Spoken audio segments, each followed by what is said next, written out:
Check question के अंदर question number 19 में अगर आपको किसी को इश्यू है तो वो बाद में पूछ लेगा। यूनिवर्सल लिमिटेड ईयर एंड है 30 जून, आपको 2 सालों का डाटा दिया हुआ है।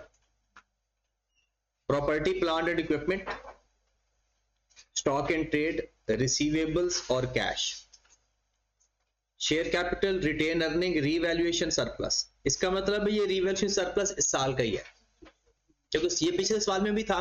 तो जब हम लेजर बनाएंगे तो वो डेबिट साइड पर लिख देंगे, एसेट डेबिट कर देंगे। उसके बाद डिबेंचर, डिबेंचर मतलब ये एक टाइप ऑफ लोन होते हैं और शेयर्स की तरह होते हैं, लेकिन जो शेयर्स हैं वो तो ऑनरशिप दे देते हैं ना।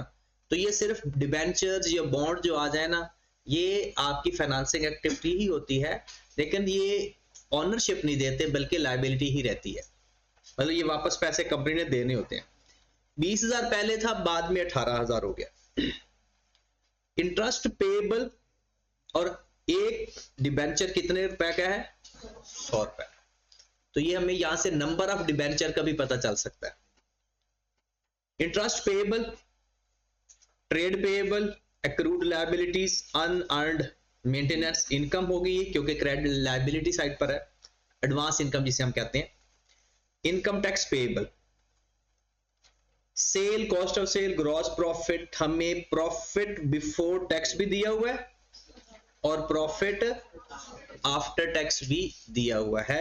और टैक्स एक्सपेंस मतलब ये जो एसओपीएल में टैक्स एक्सपेंस जाना है वो भी है, और ये एसओपीएल वाला इंटरेस्ट एक्सपेंस भी है। 60% sales were made on credit, इसका ताल्लुक डायरेक्ट मेथड के साथ होता है अगर क्वेश्चन के अंदर गिवन हो तो। अभी हम इनडायरेक्ट मेथड कर रहे हैं, तो जब डायरेक्ट मेथड करेंगे तो ये दोबारा सवाल डायरेक्ट मेथड से भी कर लेंगे।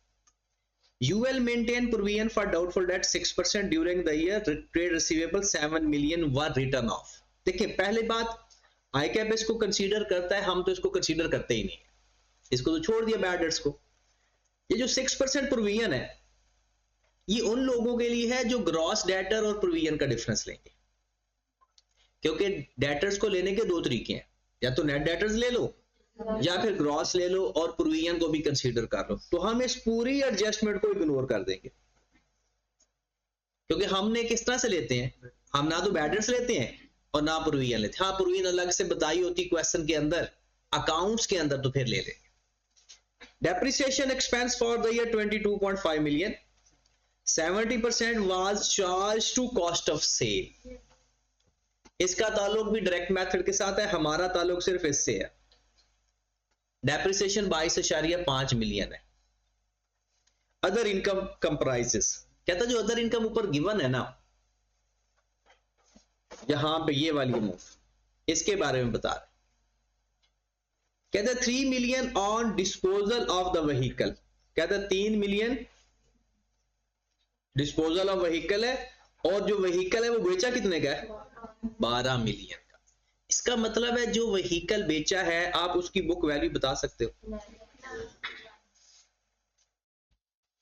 क्योंकि 3 मिलियन गेन पे बेचा है, इसका मतलब है उसकी बुक वैल्यू कम है, बेचा ज्यादा वैल्यू का है, तो 9 मिलियन उसकी बुक वैल्यू हो जाएगी। मेंटेनेंस इनकम 8 मिलियन, और डिस्काउंट ऑफ ₹10 पर debenture were redeemed during the year. हमने डिस्काउंट, रिडीम का मतलब होता है कंपनी ने पैसे वापस किए, कंपनी ने पैसे वापस किए हैं, और वापस 2% डिस्काउंट पे किए हैं, तो ये उसे फायदा हुआ या नुकसान? फायदा हुआ है। मतलब अगर कंपनी ज्यादा पैसे वापस करती तो कंपनी को नुकसान होता, कंपनी ने कम पैसे वापस किए तो कंपनी को फायदा हो। जब रिडीम का मतलब है कंपनी ने डिबेंचर वापस खरीद लिए हैं। वापस चलते हैं क्वेश्चन के अंदर, देखते हैं यहां पर देखिएगा जरा, 20,000 से 18,000, 2,000 पैसे वापस कर दिए कंपनी ने, लेकिन कंपनी ने डिस्काउंट भी, मतलब अगर हम एंट्री पास करें तो एंट्री पास हुई होगी लोन क्रेडिट डेबिट सॉरी, कितनी अमाउंट से? 2000 से। लोन डेबिट 2000 से। और क्या उसने पूरे पैसे दिए हैं? 2000 पूरा दिया है या 10, हर डिबेंचर का 10% कम दिया है? तो या तो अगर आप लोन फाइंड करना चाहते हो ना, 2000 डिवाइड बाय 100, 20 बचेगा बल्कि 20, और हर डिबेंचर के ऊपर 10 का डिस्काउंट मिला। 200 का उसने डिस्काउंट रिसीव किया और बाकी का उसने कैश दिया। तो वो जो 20,000 से 18,000 हमारा लोन हो रहा है, वो सारे पैसे हमने नहीं दिए बल्कि 10% कम दिए हैं। 10 रुपए पर डिबेंचर कम पैसे वापस किए, क्योंकि हमें 10 रुपए पर डिबेंचर के हिसाब से डिस्काउंट मिला है। तो हमने जितना डिस्काउंट मिला डिस्काउंट रिसीव्ड के नाम से लिख दिया और बाकी कैश लिख दिया। ठीक होगी बात? अब इस क्वेश्चन को करते हैं। बाकी ये चीजें जो कुछ गिवन है वो डायरेक्ट मेथड के लिए गिवन है, और हमने क्वेश्चन की रिक्वायरमेंट है डायरेक्ट मेथड भी और इनडायरेक्ट मेथड। तो हम अभी इनडायरेक्ट मेथड से करते हैं, बाद में इसको आकर डायरेक्ट मेथड से भी कर लेंगे। तो सबसे पहले मुझे ये बताया कि रिटेन अर्निंग का लेजर बनाने की जरूरत है या नहीं? रिटेन अर्निंग का लेजर बनाए या ना? डिविडेंड नहीं की बनना, तो उसके लिए हमें रिटेन अर्निंग का लेजर बनाए। ये 20 किया आपने इसको क्वेश्चन? अच्छा चले, अगर बराबर आ गया आप लोगों ने किया तो फिर हम टाइम नहीं लगाते इसके ऊपर, हम डायरेक्ट इसको सवाल कर लेते हैं। नाम लिख देंगे और statement of cash flow for the year ended,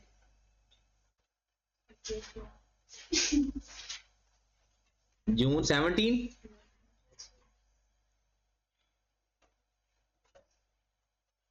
हाँ जी, cash flow from operating activity, profit before tax, profit before tax. कितना क्वेश्चन के अंदर ही गिवन है? 4793 एडजस्टमेंट। डेप्रिसिएशन गिवन है, डेप्रिसिएशन फॉर द ईयर 222,5. इसको ऐड कर देंगे, 222 रुपीज एंड 1000 ले रहे हैं, ये लिखना जरूरी होता है। इंटरेस्ट एक्सपेंस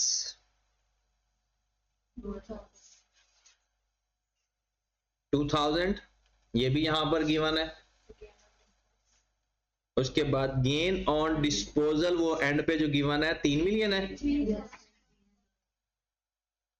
ये माइनस कर देंगे। उसके बाद जो डिस्काउंट रिसीव्ड है डिबेंचर का, ये भी तो प्रॉफिट है ना फाइनेंसिंग एक्टिविटी का, तो इसको भी रिवर्स कर देंगे। डिस्काउंट ऑन डिबेंचर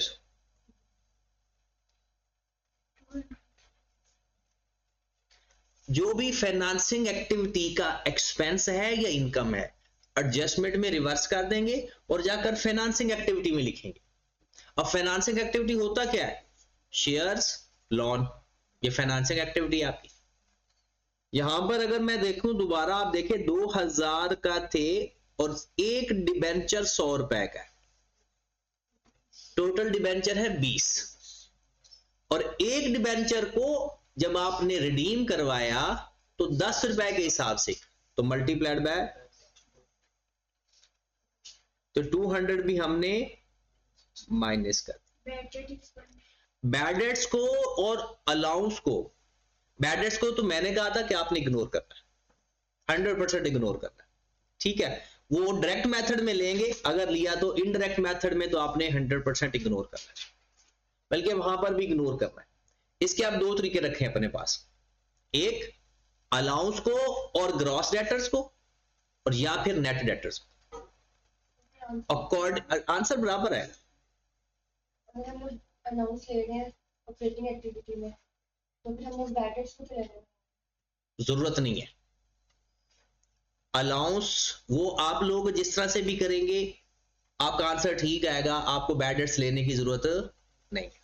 अभी हम क्वेश्चन करने लगे हैं ना, अगर आपको पता चल जाएगा तो यहां पर हमने खत्म करें इसको। इसके अलावा कोई है? नहीं सर, एक बैड डेट रिटर्न ऑफ करनी है। मैं क्या कह रहा हूं, कितनी दफा पहले भी ये बात लिखवाई है जब मैं करवा रहा था। आप लोग देखते हो सोल्यूशन, जिसकी वजह से आप लोगों ने कॉन्सेप्ट खराब हो जाते हैं। मैंने आपको कहा बैड डेट्स को आपने कैश फ्लो के अंदर कभी कंसीडर नहीं करना, ठीक है? अब पूरी बात सुन लो, बाद में लिख लेना। दूसरी बात, अलाउंस और ग्रॉस डेटर दोनों लेने हैं अगर लेने हैं तो, या फिर सिर्फ नेट डेटर्स लेने, बात ही खत्म हो।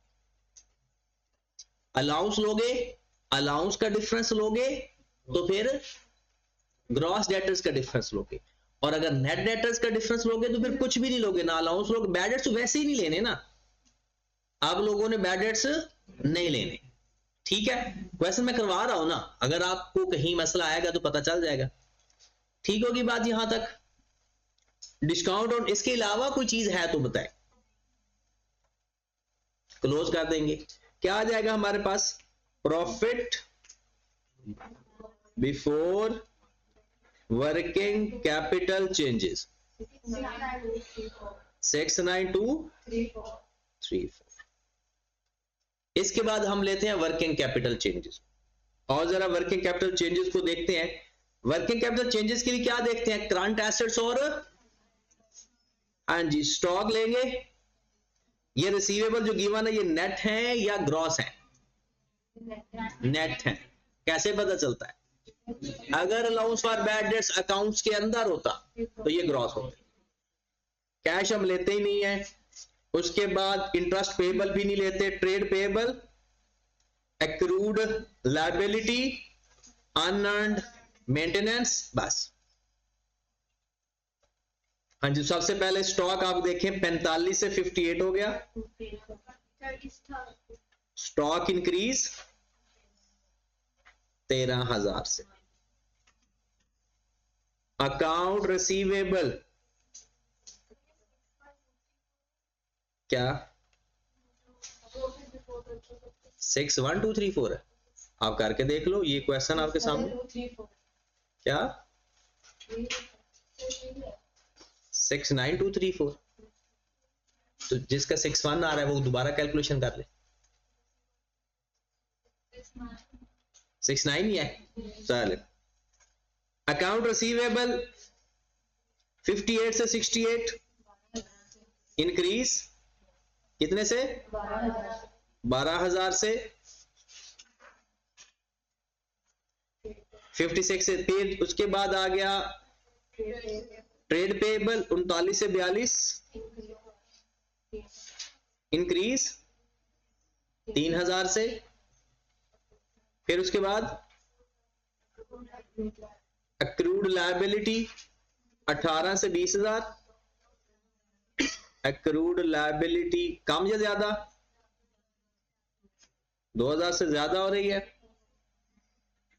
उसके बाद 4 से 2,000 डिक्रीज अनअर्न्ड लायबिलिटी, डिक्रीज 2,000 से। खत्म होगी बात। Cash generated from operation, cash generated from operation 4723 inflow. अब इसके भी नीचे आता है interest paid, tax paid, dividend हम लेंगे फाइनेंसिंग एक्टिविटी में अगर वो कुछ ना बोले तो, ठीक है? तो यहां पर हमने लेना है इंटरेस्ट पेड। इंटरेस्ट पेड का ब्रॉड ऑन कितना है? 2500 और एसओपीएल में कितना है? 2,000 माइनस 1,000 3,500।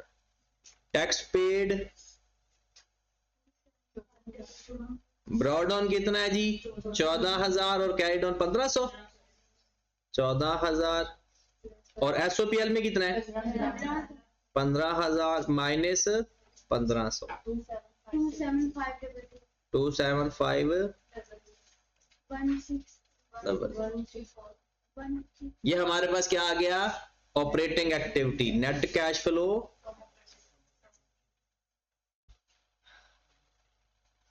फ्रॉम ऑपरेटिंग एक्टिविटी कितना 1 2 3 ये हमारे पास एक एक्टिविटी कंप्लीट हो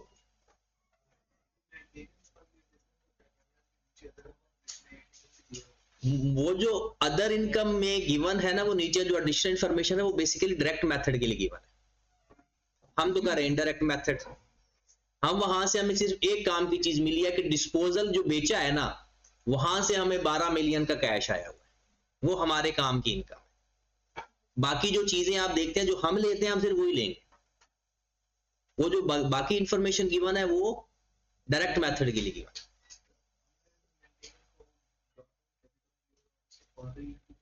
इनडायरेक्ट मेथड है ना इनडायरेक्ट मेथड में बहुत सारी चीजें ऐसी हैं जो आपको नजर नहीं आती बैकएंड पे हो रही होती वो इंशाल्लाह कोशिश करेंगे कि कल बल्कि आज ही अगली क्लास के अंदर ना मैं आपको वो स्टोरी भी सिखाऊंगा ठीक है कि हम सिर्फ ये डिफरेंस क्यों लेते हैं ओपनिंग क्लोजिंग का और ऊपर एडजस्टमेंट में क्यों चीजें एडजस्ट कर देते हैं ठीक है अगली क्लास में ये देख लेते हैं हाँ जी नेक्स्ट हमारे पास क्या आ गया जी ना इन्वेस्टिंग एक्टिविटी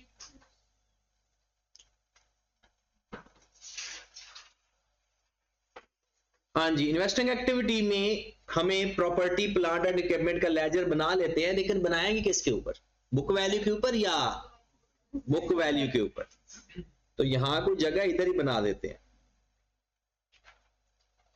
कितना है ब्रॉड ऑन 1,20,000 ब्रॉड ऑन है और 158,500 कैरीड ऑन है 1,20,000 ब्रॉड ऑन और 158,500 फिर एक डिस्पोजल बेचा भी तो है ना कितने का भला 9,000 का वो 12,000 का बेचा है और उसमें 3,000 का गेन है और रीवैल्यूएशन सरप्लस भी है 10,000 का इसके अलावा डेप्रिसिएशन भी यहां पर ही आएगी 22,000 अब अगर तो ये मैच कर जाता है इसका मतलब है कोई एसेट नहीं खरीदा और अगर मैच नहीं करता इसका मतलब है कोई ना कोई एसेट हमने खरीदा है तो बताओ खरीदा है 60,000 ओके होगी बात तो जनाब purchase of property plant and equipment 60,000 cash from disposal 12,000 और कोई नॉन करंट एसेट या कोई इसमें जो जो चीजें आती हैं इनकम में कोई चीज इसकी गिवन हो कुछ भी नहीं है खत्म होगी बात net cash flow from investing activity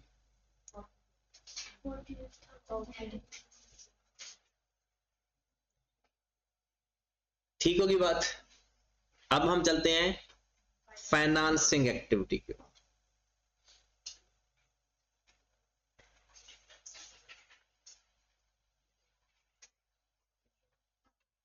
हाँ जी फाइनेंसिंग एक्टिविटी में शेयर कैपिटल हमारा 150 से 175 का हो गया कितना इंक्रीज हुआ increase in share capital 25,000 payment of loan या रिडम्पशन ऑफ डिबेंचर रिडीम कितनी अमाउंट से 2,000 से नहीं लिखना 1,800 से लिखना है क्योंकि 200 का हमें डिस्काउंट मिल गया था हमने एंट्री पास की थी ना, लोन डेबिट 2000 से, डिस्काउंट रिसीव 200 से, वो जो 10 रुपए पर डिबेंचर के हिसाब से मिला, और कैश हमने कितना दिया होगा 1800 से। और कोई चीज, खत्म होगी बात। Net cash flow from financing activity 23200। Net decrease आ रहा है या increase? Net decrease in cash and cash equivalent, A plus B plus C 8566। फिर हम इसमें ऐड कर देंगे opening cash and cash equivalent. अगर एक से ज्यादा हो तो फिर वर्किंग कर लेना, और अगर सिर्फ एक ही है तो फिर लिख ले 48,000। Closing cash and cash equivalent 3943। ये हमारे पास आंसर आ गया। अब आपने देखा कि हमने बैड डेट्स को 100% इग्नोर किया था, उसने लिया है, लेकिन जब वो लेता है तो फिर वो कुछ और वर्किंग भी करता है, तो हम उसको अगर इग्नोर कर देंगे तो ये कोई फर्क नहीं पड़ता इससे। ठीक है, आपका आंसर हमेशा बराबर आएगा, चाहे डायरेक्ट मेथड हो चाहे इनडायरेक्ट मेथड। देखिए डिबेंचर आपने लोन, आपने ना डिबेंचर इशू किया मतलब लोन लिया, डिबेंचर लोगों को देकर ना आपने लोन लिया। अब जब लोगों टाइम मुद्दत खत्म हो गई, लोगों ने वापस कर दिए, आपने 100 रुपए का डिबेंचर दिया था, ठीक है, अब वापस आप 190 रुपए उन्हें देकर वापस ले रहे हो। आप 100 रुपया भी दे सकते थे वापस, 120 रुपया भी दे सकते थे, और 190 रुपया भी दे सकते, मतलब 90 रुपया सिर्फ। तो आपने जो डिबेंचर वापस लिए उनको पूरे पैसे नहीं दिए। लायबिलिटी तो आपको पता है, जो डिबेंचर है ये शेयर्स अपनी फेस वैल्यू पे आते हैं। लायबिलिटी आपकी कम हुई पूरी 2000, लेकिन आपने जो पैसे दिए हैं ना वो 10% कम दिए, हर डिबेंचर के पीछे 10 रुपए कम दिए, तो 2000 के अब 200 रुपए आपने कम दिया है, तो वो क्या चीज मिल गई आपको? Discount received. ठीक होगी बात। तो डिस्काउंट रिसीव्ड हमारा नॉन कैश आइटम थी, हमने ऊपर रिवर्स कर दिया और 1800 नीचे लिख दिया। चलें जी, अगले सवाल हम नेक्स्ट क्लास में करते हैं।